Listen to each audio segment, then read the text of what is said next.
Hello friends, ఇవాళ దొండకాయ fry ready చేసుకుందాం. స్టవ్ ఆన్ చేసి కుక్కర్ తీసుకుని కుక్కర్లో 1 కప్ వాటర్ తీసుకుని దొండకాయలు స్లైసెస్లా కట్ చేసుకుని వేసుకోవాలి.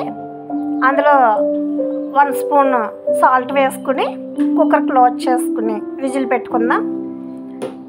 3-4 విజిల్స్ వచ్చిన తర్వాత స్టవ్ ఆఫ్ చేసుకోవాలి. ఇప్పుడు ఆవిరిపోయిన తర్వాత వీటిని ఒక జాలి గిన్నెలో వేసుకుందాం. వీటిని వాటర్ మొత్తం సపరేట్ చేసి పక్కన పెట్టుకుందాం. ఇప్పుడు స్టవ్ ఆన్ చేసి కడాయి తీసుకుని కడాయి హీట్ అయిన తర్వాత 5 మినిట్స్ ముందు నానబెట్టిన పచ్చిశనగపప్పు, పోపు దినుసులు, ఎండుమిర్చి, కరివేపాకు వేసి పోపు వేగిన తర్వాత కట్ చేసిన పక్కన పెట్టుకున్న దొండకాయలు వేసుకొని కలిపెట్టుకోవాలి. కొంచెం సాల్ట్ చెక్ చేసుకుని కొద్దిగా మగ్గిన తర్వాత స్టవ్ ఆఫ్ చేసుకోవడమే.